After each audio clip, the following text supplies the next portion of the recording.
What's going on, party people? Welcome to another episode of the Culture 316 podcast. I'm one of your hosts and producers, Jordan Nahisi. And I'm your other co-host, D'Angela Davis. Happy Women's Month, everyone. It's Mo. What is up, people? Not Angela Davis. Anyway, thank you guys so much for tuning. On me, my fro. It's Angela Davis. I want to know. I want to know who's talking about your fro because they got static with me. But word. Oh yeah, I saw the tweet where it was either that or Bob Ross. Oh yeah. Who the fuck out there made a Bob Ross, bitch? We have problems. That is just disrespectful. But anywho, thank you guys so much for tuning in to another episode of the Culture 316 podcast. If you're listening anywhere where you can stream your podcast, be sure to give us a 5 stars, rate the show, like the show. If you're watching on YouTube or any other visual streaming platform, be sure to like, comment, and subscribe.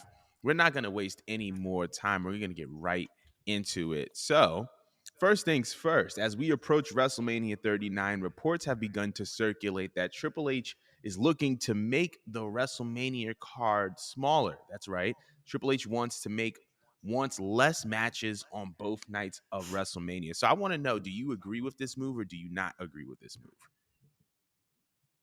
I agree with it. Because there's many times I'm watching WrestleMania matches in recent time, and there's some matches that I just don't think about. I think pre-show matches are a little unnecessary. As someone that actually attended a WrestleMania back in 2019, I was exhausted. And I know that they split it up into 2 nights for that reason, and they're essentially copying New Japan. But as someone that attended, showed up around fucking noon or 1 o'clock and did not leave the motherfucking stadium till 12 or after 12, I agree with this just because I can't even recall all the matches. I could just name the bigger ones, which that's the point of WrestleMania. It should just be the big ones. You know, I don't need a battle royal. Scrap that shit, please, for the love of God. All titles should be on the card if he's going to still cut it. Leave all the title matches. The only reason why I would schedule a match that isn't a title-based match is that it has to be either juicy or there's a good stipulation that's attached to it, but the storyline has to be juicy. Like you want every single thing to matter. And it was effective back then. I can't remember when was the last time we had a short WrestleMania, but weren't WrestleManias 3 hours long back then? 3 to 4, I would say. 3 to 4. Yeah, for a whole card. A whole card. I'm pretty sure when I watched back WrestleMania 21, the shit was no longer than 3 hours and some change, and yet it's one of the most iconic WrestleManias that even got a whole video game out of it. You know, so yeah, sometimes less is more. I remember that. But what do you think? I remember when they had a WrestleMania 21 video game. That's crazy. To echo what you're saying, I completely agree. I think that it should be title matches and really, really juicy feuds. I believe that when you stack the card with too many matches, it automatically devalues the event, right? Because if the idea is WrestleMania to be the biggest spectacle, to be the most important show of the year, if everybody is on it, then why is it so valuable? Does that make sense? Like, if everybody can wrestle on it, if everybody has a match, if everybody has a spot, then is it really the biggest event of the year? Maybe in terms of length, but maybe not in terms of importance. So I think that's the first point. I think the second point, to kind of echo what you were saying, because like we established earlier, we were both at WrestleMania 35 in New York in 2019.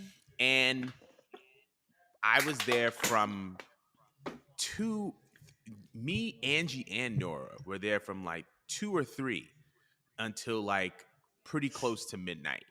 And if the idea is for WWE to compete to gain casual fans are people who are fresh into the WWE world and not going to sit through a 5 to 6 hour event. They're not. If you have Grammys and the VMAs and those award shows are 2.5, 3 hours, then that's the type of time frame that they need to be operating under, especially if they're trying to reach the casual fan. So I am a fan of the less is more kind of concept.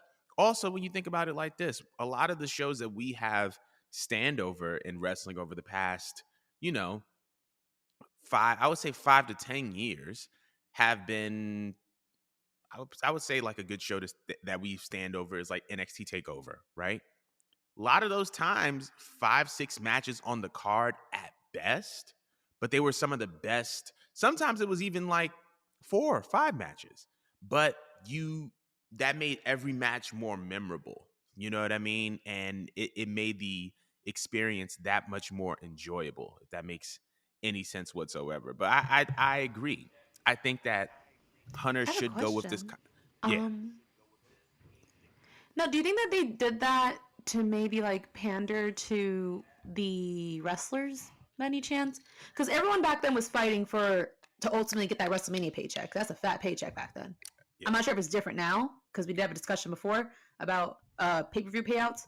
yeah. But back then, you were fighting to get on a card. Like you wanted that bonus in your check. So, like, you Hmm. think that they did that so that everyone could get a nice bonus?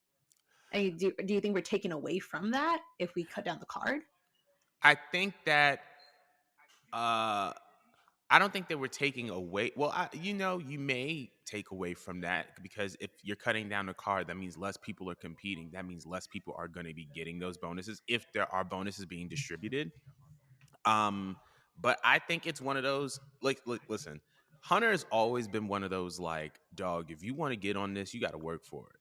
So I feel like he wants, Mm-hmm. in addition to wanting to make a more compelling card that appeals to the casual fan, I feel like he also wants to tell wrestlers, yo, if you want to be on this card, you got to step up. Your performance has got to be up. Only the best of the best make it onto this card. So if you want to be on here, we're Mm-hmm. not just gonna throw you on the card. We're not just gonna throw you in a battle royal, a multi-person tag match, just because we want to be inclusive and we want to give everybody a spotlight. Nah, this is the biggest show of the year. We want the That's best true. matches possible. So if you want to be on this card, do something compelling during the year that makes me say he has to be a part of Mania. What about you though? I'm eager to know That's your true. stance on this. I actually agree with that. Of course, I would love to see the talent happy and get paid because the show is normally booked so shitty that I feel like, well, at least the incentive is that they're getting all paid, you know? Right. So that's Right. one part of my brain. Then the other part of my brain is just like, well, that's when the shows were better, when less was more and they put quality stars on camera and we got to just only focus on that and that you didn't feel like there was bathroom breaks in between when you're watching a pay-per-view. Like now I just instinctually know as a fan when to get the fuck up and just go to the bathroom or just to be on my phone and just bullshit and wait, which it shouldn't be like that. I should be at the edge of my seat the entire time when I watch a show and my energy should be high from beginning to end. And that's another good benefit of cutting the show down. The main event, you don't want anyone from the main event to suffer. They go on Right. last. They close out the show. They are supposed to be the last thought, your last impression. And it sucks that they'll have these long behind shows with a bunch of fillers and people are happy to be on the card. Yeah, but the match didn't really deserve to be on it because now the crowd is gassed and we're dead and we're tired. The same way I was fucking tired watching Revolution during the space with you guys. I got tired at some point. Right. Um, yeah, it sucks, but yeah, you should kind of bust your ass to earn that. But with Hunter in position, I feel like it's not going to be like with Vince, where you're just hand chosen just because you're hand chosen, you're just the it person. Like, I do feel like Hunter does value work ethic, and whoever is actually Hmm. working hard, but is also, yes, going to make good business because the fans are taking to them, he would give them a better push and, make them more deserving of the card so that when you do get on it, you feel like extra proud of yourself. Like, wow, like my Right. hard work actually paid off, and now I'm on the grandest stage of them all. It should feel like it, but I yeah. I agree with that. We want to know how you guys feel, so let us know in the comments. But we are moving on. So, on the latest episode of Monday Night Raw, my boy John Cena received a hometown hero's welcome as he accepted the challenge from Austin Theory for the WWE United States Championship at WrestleMania 39. I'm going to break this segment down into 2 parts because I want to know how you felt about that segment, but I also wanted to find out about a cryptic tweet that John Cena had put out following the show. But I wanted to know first and foremost your thoughts about this John Cena Austin Theory segment. God, I was so excited. I felt like a little kid watching from beginning to end of John Cena coming out and him being dressed as, face John Cena, but playing kind of like he wasn't like necessarily a heel because Austin Theory is the heel here. But like I haven't seen John Cena like really act that cunty in a while. And it felt like it was like a promo that was like just off the dome piece. I mean, he even called out a crowd sign that said that Austin Theory is a John Cena wannabe. You know what I mean? I loved every little bit of this segment. John has not lost a damn thing, okay? This promo was so good, y'all. I had to sit there and show my dad, okay? And I laughed as hard both times. Both times. Yeah, I thought it was brilliant. I thought it was brilliant overall because they know that we don't like Austin Theory. We all find him collectively annoying. We all already see that he looks like a spitting image of John Cena during the Ruthless Aggression era, or before that, I guess, when he was the prototype. But like that's just it. Like he has everything like John Cena said he does, but nobody cares. Nobody wants him. We already seen it before. Like move along. He had chopped this man down left and right. He violated his name and called him a theory.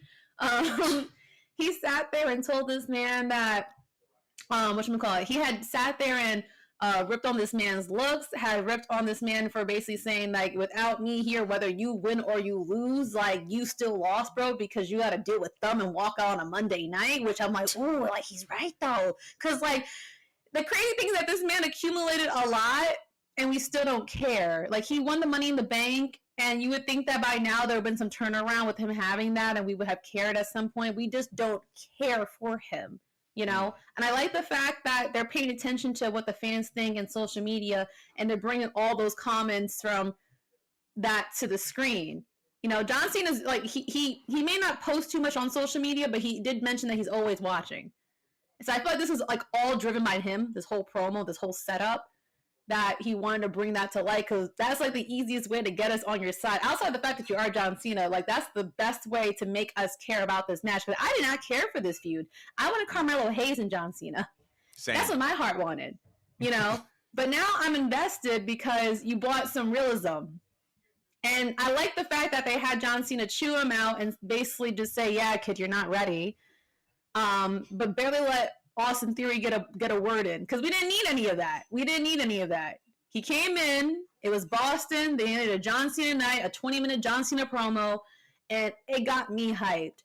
I was a little iffy about this card going in, but that genuinely got me hyped. Again, I was fangirling from beginning to end. I grew up being a John Cena fan. That had to be my first favorite wrestler. Child, I have a shirt that was down to my knees for my first ever SmackDown that it took me just a couple years ago to grow into. I'm not even playing. I've been riding for John Cena since then, bro. It's so sad. I was telling my dad about it. But what was your take about the Austin Theory John Cena promo? So first off, check your phone real quick. Second of all, what I will say is this. I feel like John Cena transitioning into a part-time performer has only leveled up his value in a way, because he comes back, and every time he comes back and he has a feud or he has a promo, he knocks it out of the park. And I feel like part of that is just because the crowd knows the caliber of talent that John Cena is. I mean, we can go back to 2018 and his first feud with Roman, right? And he had that promo with him and Roman in the ring, and he said, "I do this part-time better than you can ever do this full-time." You know what I mean?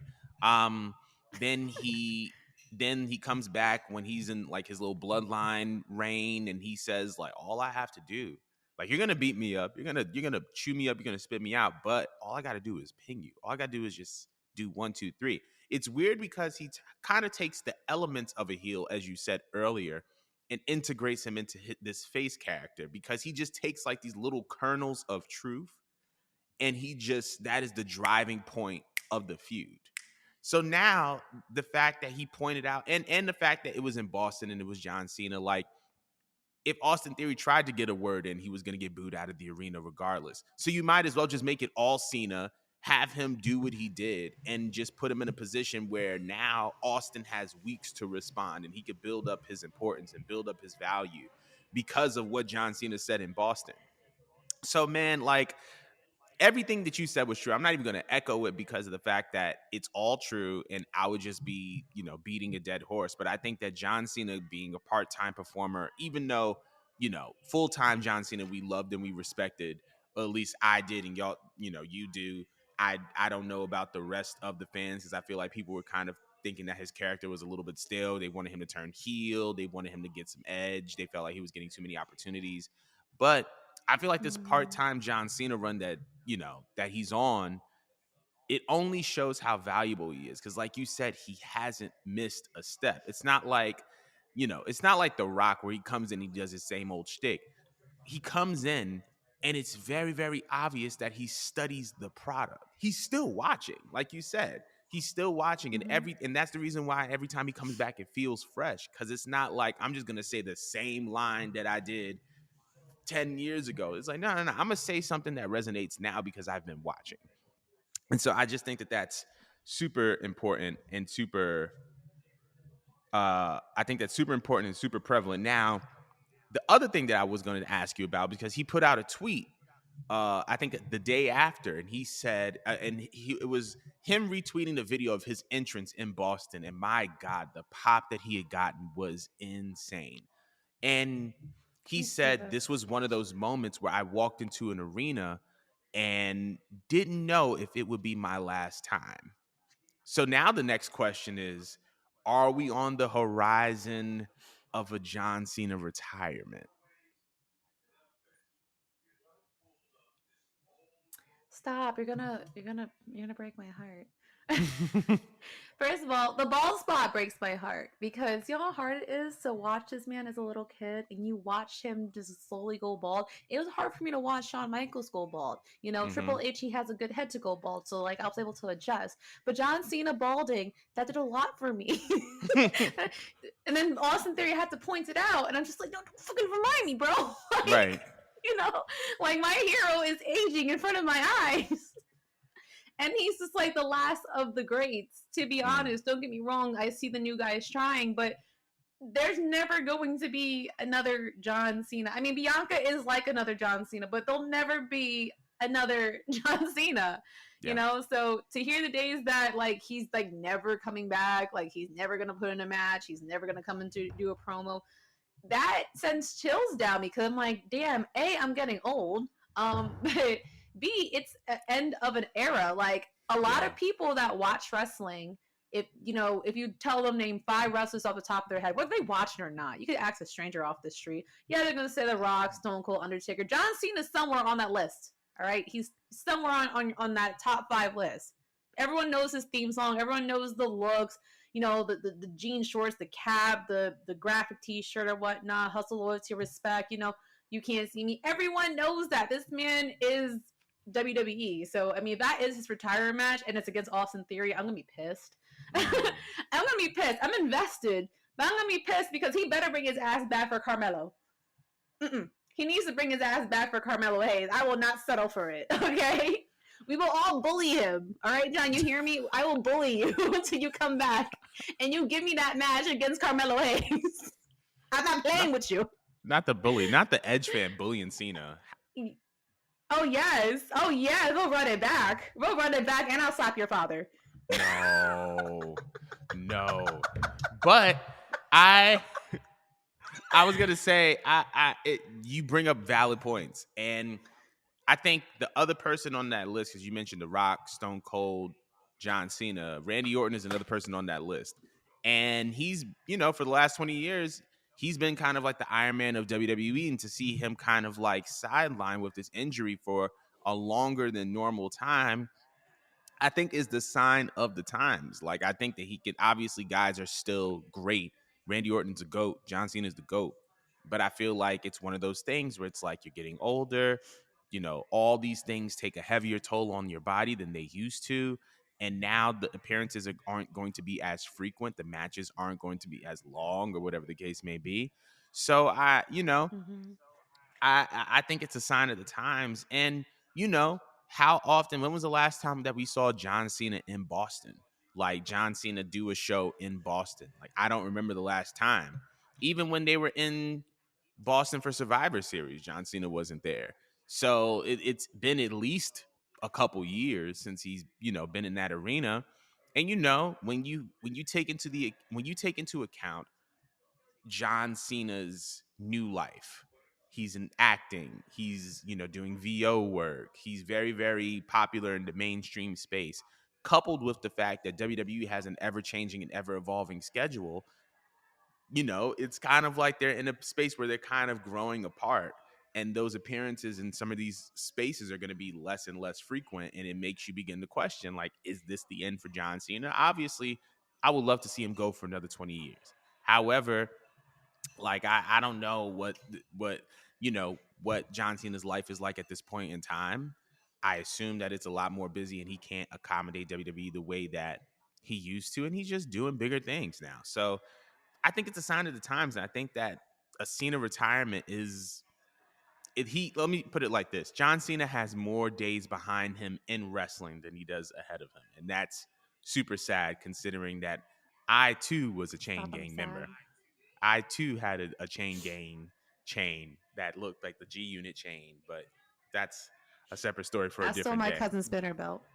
Oh my God. We're gonna move on from this because it's getting depressing. But let us know what you think about John Cena, the John Cena Austin Theory segment, and do you believe a Cena retirement is on the way? But moving on. Speaking of WWE Premium Live events, it seems like WWE has announced their next international premium live event, as WWE has announced Backlash, which will take place on May 6th. However, this Backlash will take place in Puerto Rico. And it's the first time in nearly 20 years that a WWE Premium Live event will be taking place in Puerto Rico. And it'll be hosted by Grammy Award winning artist Bad Bunny. And we already know the relationship between Bad Bunny and WWE. So I just wanted to know, how do you feel about Backlash being in Puerto Rico? First premium live event since, first premium live event in almost 20 years. The last time WWE was in Puerto Rico, Edge cashed in his Money in the Bank contract to win his first WWE championship. So I want to know, how do you feel about WWE Backlash coming to Puerto Rico? Wow, that's actually really insane. No, I love the fact that they're really becoming international. Like, Mm-hmm. they experienced in Europe. They're having another Saudi, the king of the ring in Saudi Arabia, and now they're expanding again to Puerto Rico, even though that's within the United States technically. Right. But I think that's amazing. That's amazing, and I mean that's a really good opportunity for Bad Bunny. I mean, we all love him. I feel like if you didn't like Bad Bunny before coming in, you definitely loved him when we saw him show out. His Right. little thing with Booker T. He's such a dork and he's such a fan, and I love that. Like, who sits there and makes just a track called Booker Booker T? T. And just takes, yeah, literally, like, and it's just such a random choice for him, at least for him to choose Booker T. But I love that. I love his entrance. I love the way he showed out for us for his two appearances that he made. I would love to see him again for WrestleMania. God, he probably would be there, right? Yeah, absolutely. I He think probably so. would be. He has to be. It's Hollywood, but yeah, no. Going back to the main question about it being in Puerto Rico for Backlash again, like, it's fucking amazing, and I'm excited for it. I like the fact that we'll be able to experience another audience. Um, and yeah, I mean, I don't really have too much to add to it. It's just that, I mean, great for him, great for Bad Bunny. I mean, like, I know that there's a lot of people that are a big fan of Bad Bunny and his music. I mean, I'm half Puerto Rican myself. I'm pretty sure a lot of other Puerto Ricans feel represented, with it going to Puerto Rico. So I think it's pretty dope and great. But what do you think about it? Man, it's so cool to see Bad Bunny. And it's so funny because he won a Grammy this year. And, he was already top three biggest artists in the world before that. But to see Bad Bunny step into this role in WWE, as far as like hosting the first Puerto Rico WWE premium live event in nearly 20 years, I think it's so significant. I think it's so important. I remember Damian Priest within the past couple years was doing interviews, and they were asking him about an event possibly in Puerto Rico. So like I know that Damian Priest is excited, and I hope that he finds his way on the card. I hope that Zelina Vega finds her way on the card. And I forget they're Puerto Rican too. They have yeah, to be. come on, they gotta. I need Damian Priest and Zelina Vega to show out. I would love to see them at Backlash in Puerto Can I Rico get on the. Carlito? Yo, I would be not. I think he's a free agent, so we can make that happen. The Primos, I'm with that. I want Carlito. What? I need him to come back. I need that Spit the music that he apple. had and the apple gimmick. Yes. Yes. I spit in the face of people Of who don't people like who to don't be want to be cool. cool. I need him to. I would not be opposed to that whatsoever, and I think that that's very possible. I don't think that Carlito is signed to any major wrestling company, so that's definitely a possibility. But I mean, he made an appearance back in 2021, so he yeah, probably would. so he can make one Yeah. again. But I just think that this is just so dope that Puerto Rico has this event and has this experience, and that Bad Bunny is going to be a part of it. We already know, and unlike unlike previous events, I hope Bad Bunny has a performance at Backlash, because while you know the napkin Americans may not care in the States, The Puerto napkin Rico, Americans. Puerto Rico is going to go berserk for my boy Bad Bunny. Yes, I said napkin Americans. Anyway, and the second thing is this. The WWE, obviously, we know is an internationally renowned, internationally known company, one of the most valuable companies in the world, who is in prime possession of one of the most valuable sports brands in the world in WrestleMania. I feel like we are finally stepping into the era of WWE fully walking into their identity as a global brand. We have Backlash in Puerto Rico. We had Elimination Chamber in Montreal. We have King and Queen of the Ring in Saudi Arabia. We have Money in the Bank in London. Does anybody remember the last time we had 4 pay-per-views outside of the mainland of the US? Does anybody remember in the last time we had 4 WWE pay-per-views outside of the mainland of the US take place in over the course of 5 years? And we're getting all of these in the matter of a year. Montreal, Puerto Rico, Saudi Arabia, and London. And the year isn't done yet. So there could be more, but that's 4 right there. That's 4 right there. So I think that WWE is stepping into their identity as an international global company by way of live events. I feel like they've always been an international company and a global company, obviously. But I feel like they've only done tours. You know what I mean? They've done tours. They've, signed deals with international broadcasting partners in order to extend their media rights reach, their broadcasting reach. But now we're seeing WWE saying, "Hey, WWE is for the entire world, and we're going to be bringing this premium live experience to everyone, everywhere. We're doing stadiums, we're going everywhere, and I'm here for it. I'm 100% here for it. I want to know how y'all feel about Backlash being in Puerto Rico. I believe the date is May 6th. Don't take me up on that. But Backlash, Puerto Rico, Bad Bunny is going to be crazy. I'm looking forward to it. But moving on.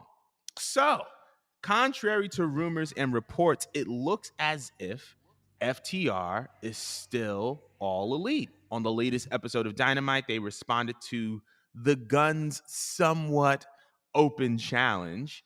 And it looks like they're going to be challenging for the AEW Tag Team Championships, even though it was rumored that they were WWE bound.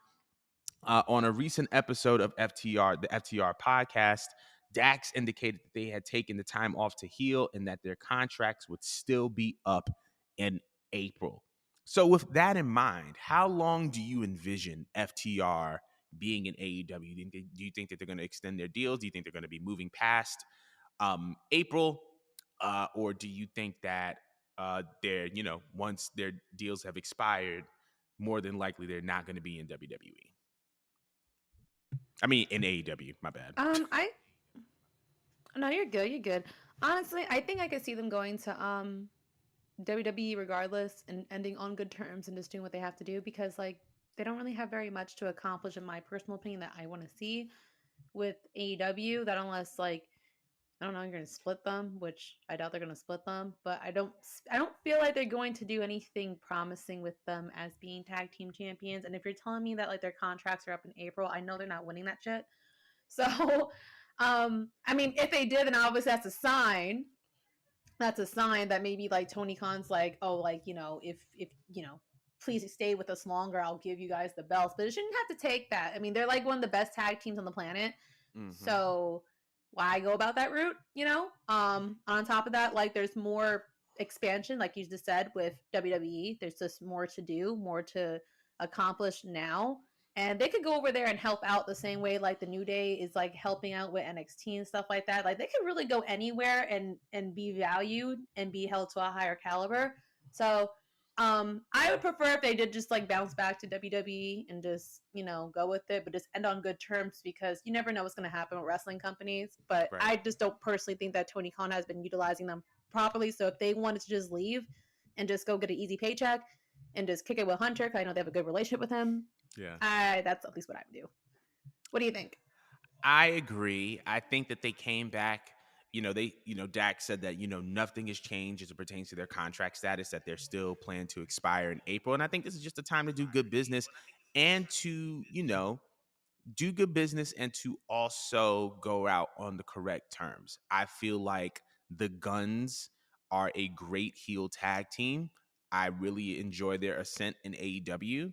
I believe that Dax wants to do what's best for business as well as, cash. I feel like they both want to do what's best for business.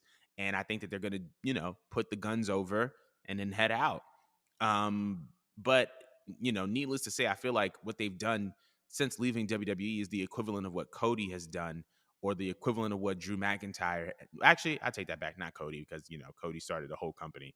But I feel like they did the equivalent of what Drew McIntyre did when he left WWE. In the sense of leaving, gaining value, or like like gaining value and just doing the things that they wanted to do. And then just being like, all right, well, my value's up, my price is up. It's time for me to go back. Time for us to go back. You know what I'm saying? Like these guys literally won the AEW World Tag Team titles, the Ring of Honor World Tag Team titles. They were the last match for the Briscoes.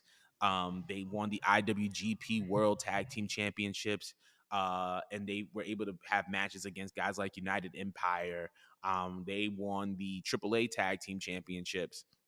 So they've traveled the world. They've been those belt collectors. They've been the best tag team in the world in AEW. They've kind of hit their ceiling, and I feel like now that Hunter's in control in WWE, that they're willing to go back to WWE and see what's on the other side. And I feel like there's a nice crop of talent in WWE that they can work with as well.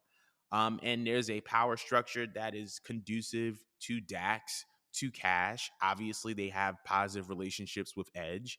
They have positive relationships with Randy Orton.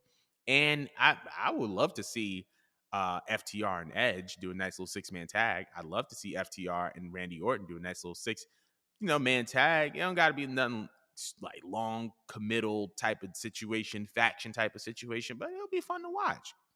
So I think that there are things for them that they may want to take care of in WWE, and just a desire to just go somewhere else and try something new. So that's my honest take on it. That's how I feel about it. But I want to know how everybody else feels about it.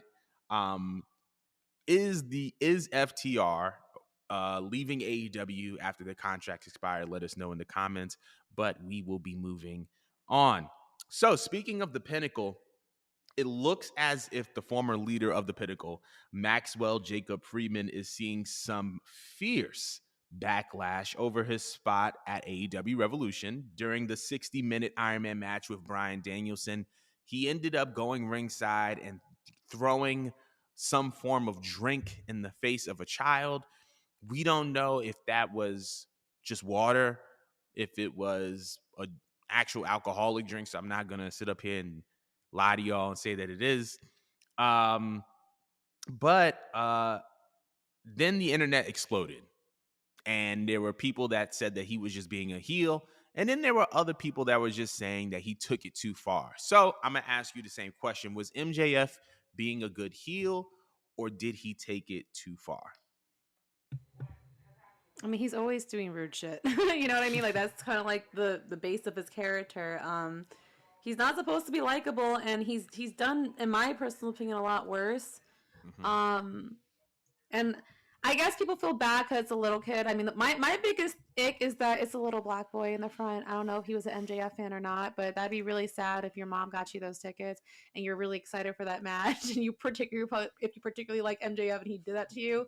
So I do feel a little bit bad about that. Doesn't really look very good when you have a Jew throwing water on a little black boy. You know, somewhere out there, Kanye might be mad, or you know what I'm saying. But let me go back to my point. Going from a business perspective, I don't think that MJF was in the wrong here. I mean, I gas, but that's what he wanted you guys to do. He wanted you guys to gas. He wanted you guys to be shocked. He wanted you to be mad. Now, if I was the mom, though, if I was the mom, I would not have been that calm. Like, if I couldn't get over the railings to beat your ass and go to jail, I'm definitely finding something, or taking the chair that I was standing on and just chucking something at you. Like, I would have been in handcuffs that day if you took my drink out of my hand, threw it on my child. But at the same time, I do think that he was doing what a heel does, and it was good. It's actually really good shit, even though I was like a little upset. But I think the internet is overreacting. That's what the internet does in general. You know, Yeah. sometimes they kind of blur the lines between, watching and knowing that it's scripted, which obviously that wasn't script. That was he wasn't a plan. That was an actual child. But he's like doing his job, because the thing about MJF is that he is so good at his job that he makes people like him, and that's the biggest problem with MJF. He's so Yeah. good at what he does that we clap and we praise him for being such a likable heel. And it's just like, his job is not to be liked, his job is to be hated. So if he has to like push the envelope a little bit, he's gonna do that. And I'm pretty sure that AEW, Tony Khan probably got like, clearance with this, and that they probably did walk up to the little boy afterward. I'm pretty sure that he got a picture with Hobbs, but Yeah. I'm pretty sure he probably went up to the little boy after and probably apologized. Or they probably gave him and the mom some incentive or something in general, just to say, hey, we didn't really mean it like that. It was just part of the show. He was just doing his job or whatnot. And I just think people need to lay off. I think it was good shit, and he needs to keep it up doing some disrespectful stuff like that, because this overreaction is what he wanted, you know? So good. I think he did an excellent job. But what do you think? I agree with you in the sense that I'm like torn, in the sense that like I understand that MJF is a student of the game. This is a guy who studies Hunter. This is a guy who studies Flair. This is a guy who studies Punk. And he Yeah. studies all the best heels that have ever been in wrestling. And he understands that his job is to get heat. His job is to be hated. So he's going to do things that are going to get him hated, because that's his character. So from a character perspective, that was a great move to do. But the other side is the aspect of, you know, him throwing a drink on a little black boy. I'm pretty sure he didn't have any like malintentions behind it. But let me tell you something: if that was Miss Allen that brought her little baby boy to a wrestling show, and you throw a drink on his kid, you getting a 2-piece to the jaw, no questions asked. But to each his own. But I also do have to commend Tony Khan in the sense of saying like, hey, as soon as that happened, they were on it.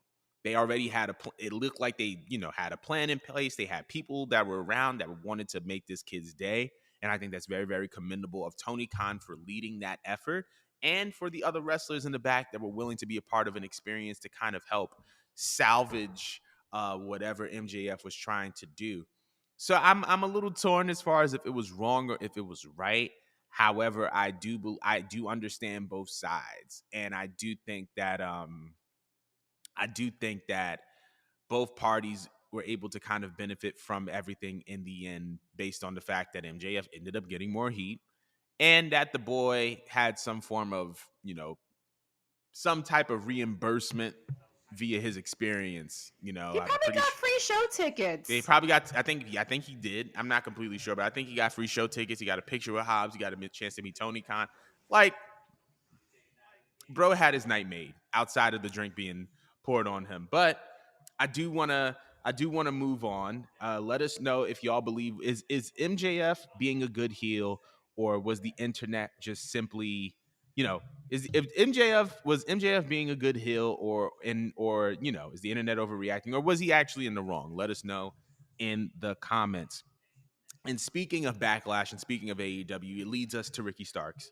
So Ricky Starks was backstage at the Royal Rumble with Cody Rhodes. Those of you who know Ricky Starks know that him and Cody Rhodes are very good friends. A lot of their friendship was documented in the previous reality show, Rhodes to the Top. And both Cody and Ricky have made podcast appearances since then to discuss the incident. But Ricky kind of made his stance very clear. He said, listen, Cody Rhodes is my friend. All right. And when you're my friend, I'm going to ride for you. I'm going to be there for you. I'm going to support you. And I don't really care about all the tribalism between WWE fans and AEW fans, because at the end of the day, you're my friend. So I want to know, how do you feel about the incident?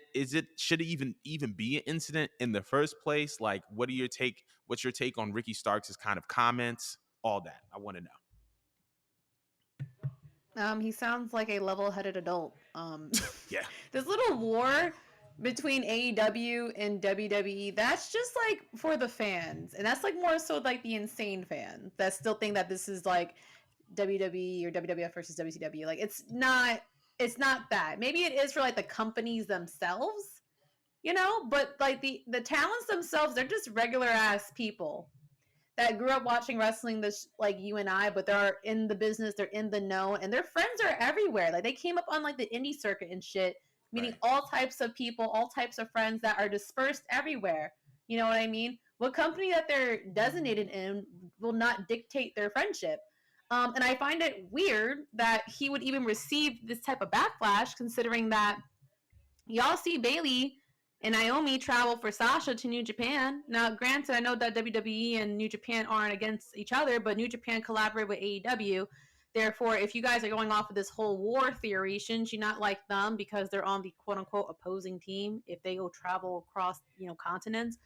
I don't know. To me, it's just you guys are very selective on who you guys want to pick on, but then hush about others, and I just find it just very weird. Like, he's a friend. That's his friend. He's Mm-hmm. going to support him. There's probably other wrestlers that do the same thing too. It's just probably not reported, but it's Mm-hmm. it's such a regular thing to do. Like they're close friends. You're going to support your friend on what they do, regardless wherever they go, because it's not about where they're making their money. Is my friend happy and healthy, and they feel financially secured and just again emotionally, mentally secured where they're at. That's what a good friend does. So I don't think Ricky Starks is a bad person here. If anything, this makes me like him even more because he's sensible. He's caring. Yeah, he's here for the fans, but a fan that really does care wants to see their favorite wrestlers happy too by any means. And if that's what makes him happy, then y'all should just roll with it. What do you think? I agree with you. So I'm gonna make a couple points, right? Yeah. I believe that the tribalism in wrestling dehumanizes wrestlers. This idea of being radical about WWE and being radical about WWE has put, I don't even want to say wrestlers in a position, because I feel like a lot of the individual wrestlers are going to do what's best for them and their families, and rightfully so. But I Mm-hmm. feel like this whole idea of like, you should just be AEW, you should just be WWE, has dehumanized wrestlers, because it is, in the fan's mind, it delegitimizes the reasons for so many friendships, for so many connections and relationships that have happened before there was a WWE AEW rivalry, whatever the case may be. And you got to understand is like, Cody Rhodes played a significant role in the life of Ricky Starks. There's a very big chance that without Cody Rhodes, Ricky Starks wouldn't be in AEW. So if my bro got me my job, you best believe I'm supporting. I'm going all out. When it's his time to be lifted and supported, I'm going to support him. And I 100% stand behind Ricky Starks, bro. I don't care who you're a fan of. This is my dog. At the end of the day, this man helped put me in a position where I could put food on my plate, a roof over my head, clothes on my back.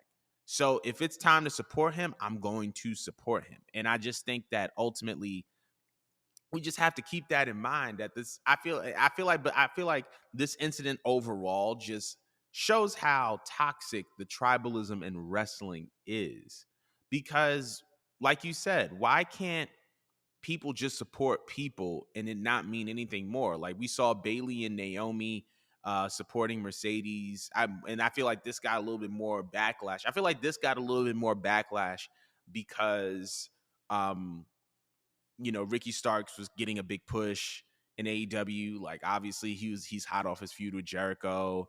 And Cody Rhodes is, he's about to win the world title at Mania. And I feel like both of them are in a little bit of a slightly different spotlight than Mercedes Moné was, or even Bailey or Naomi is, considering that Naomi isn't. We don't know if Naomi's a free agent. We don't know if she's still wrestling. We know Bailey is doing her thing, but I just feel like this whole idea of tribalism in wrestling, I feel like is just so toxic and poisonous, because I feel like there have been times where both sides have said, yo, I got friends in AEW. I got friends in WWE. And I just think that because of that, we just need to lay off this whole idea of like friends being unable to support friends because they work for a different company. I think it's just weird and it's just dumb. You know what I'm saying? Like, it's just weird. But that's just where I I just stand don't on think it. there's a war. I just don't think there's really a war. I feel like in all actuality, these companies are kind of like somewhat in bed with each other to a degree, and they are playing off of that Mm-hmm. with the fans. But I don't think realistically anyone really is at war with WWE. And if you are at war with WWE or AEW, um, it's usually the people who just went to AEW because they, obviously didn't have a good run with WWE and they still feel some type of way. But I mean, as per Ruby Soho, I just made up a name, y'all. I was about to say, Um, who is Sobe? the the I just took. I don't even know how I came up with that. Ruby Soho, y'all. Um, I mean, as per her and her promo from last night when she went in on the AEW fans on how they rejected her, which it was kind of realism. Let's be True. honest, what she True. used. Those are the only people that I would feel like would actually feel some genuine way towards um WWE, would have this war thing in their head. But at the end of the day, I mean, I don't know. I personally don't really see a war. I see like the companies and themselves having competition with each other, but I don't even truly think that they're at war. And therefore, why as fans do we have to take it so personal? Like, Mm. we're not getting paid for this shit. We're just watching, you know? I think that's just weird. Like, if they're not concerned, like the wrestlers aren't concerned, then we shouldn't be concerned. I know that's how they set it up in the beginning, because how else are you going to get a company to pop off without controversy? But I don't Mm-hmm. think realistically anyone is sitting here like mad, like walking around with a flag, pro AEW. Like, it's just like, hey, I'm here. I'm happy. I have a job. I like what I'm doing. I hope my homies over there like what they're doing. Like, they probably all link up when the cameras go off and try to fly out to Florida or wherever the fuck. Right. I don't know. I just think this is just corny. This is lame. Lay off my boy Ricky. Like, he really doesn't do anything wrong. Like, he really is just a vibe. And I love Right. how outspoken he is, because he kept his energy for years. Mm-hmm. Like, check this man's Twitter. This man's so funny. He will give it right back. He will give Right. it right back. So I like the fact that he makes a stance and he's ten toes down with everything. So that's all I gotta say on it. Leave him alone. I was gonna say it, like I was once again. I would talked about this book in the past, but I'm reading a book called The 22 Immutable Laws of Branding. One of the principles is the law of fellowship, which is that if you are the dominant brand, you're going to welcome smaller brands because the competition is going to boost consumption. And so a lot of y'all think that cats are at war, when in reality it's the illusion of war that's making you pick a side, because you wouldn't have picked a side or would have been engaged if people didn't give off the perception that they're competing. So a lot of y'all cats think that Mm-hmm. there's a war and really y'all just falling into a trap. But that's another conversation for another day. We want to know how y'all feel, so just leave your comments below about how you feel about this Ricky Starks, Cody Rhodes situation. Shout out to our guy, Ricky Starks, because that boy is 10 toes. Anyway, we're going to go on to the last segment. So, AEW looks like they're going to be in Winnipeg next week, and they're going to have a show on. Hold on. It looks like they're going to have a show on international soil once again. But it looks like they're upgrading a specific championship. That championship is the All Atlantic Championship. According to Tony Khan last night on AEW Dynamite, the AEW All Atlantic Championship will be rebranded as the AEW International Championship as he defends that belt against Jay Lethal next week. I think it's Jay Lethal or Jeff Jarrett. The two, like, they're so closely associated that it's either one of them. But I wanted to know what your takeaway was on the rebranding of the championship. Is this really necessary? Did they need to keep it? Did they need to change it to international? Or was All Atlantic fine as it was? It's a belt that I already don't give a shit about. But All Atlantic to me at least has more like designation than international. International like could really be anything. It feels like any company. It sounds like just a very just generic brand name for a belt, and to me, it almost like lessens the value of the belt. And there wasn't to me that much value. I feel like out of all the AEW belts, like that's kind of like a belt that no one's worried about. I just like to say international. It just comes off just like a one size fits all belt. It's giving 24/7 to me, even though it's not obviously used for the same grounds as the 24/7. It's just that name alone, international. I I'm not feeling it. I don't think it does anything for the belt. Maybe they got bored and they wanted to see if they could just like try to resurrect this belt, but I just think it's been a couple years. There's nothing wrong with the name. It's just the way that belt, in my personal opinion, has been like used, that it feels forgotten. So work on that and not the name. That's just how I feel. But what do you think about the rebrand? So in my opinion, first off, he is facing Jeff Jarrett next week.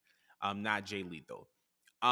In my opinion, the rebrand was kind of unnecessary and kind of creates a little bit of confusion, because why have an international championship when you have a world heavyweight championship? What's the difference between the world heavyweight championship and the international championship? Like, this is like, when we talk about brand identity, these are one of those things, because stuff like this, generic terms like that, can create confusion.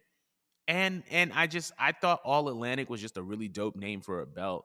I don't really see any value in changing the name unless Orange Cassidy is going to drop the belt.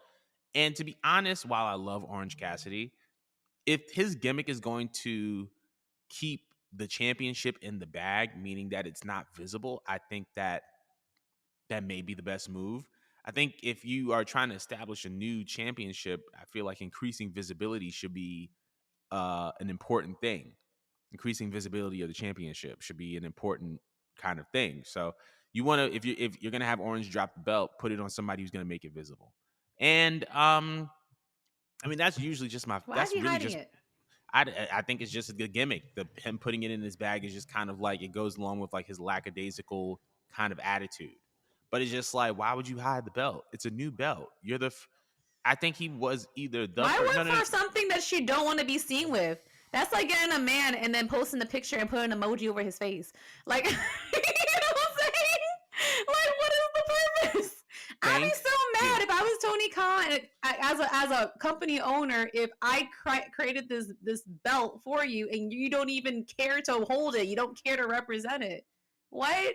So why should anyone else want this belt that you don't even feel like you should carry around with? Like, that's so disrespectful to me. I don't like that. It's weird. Again, obviously, I think it's weird. Go ahead. I said I think it's weird. I was agreeing with you. That's just disrespectful to me, like to the art of wrestling. I understand he's supposed to be lazy, but like no, like that doesn't make any sense to me. So like, you're not lazy when it comes to getting down the ring, but you can't hold the belt for like, or if you were that lazy, get someone else to carry the belt for you while you walk down. That would at least go with the gimmick, because it's like, I'm too lazy to hold it, so I'm just gonna slap it on this guy and he'll just hold it next to me while I just, slop my way down the ring. That'd be cool. That'd be one thing, because it needs to be brought to our attention. You know what I mean? Like, right. I'd be forgetting what that belt looks like. I almost forgot he was champion because I don't see him with the belt. But since you brought that up, now I'm pissed off. You don't do that to championships. Like that devalues the championship. Why would I want a belt that no one's seeing?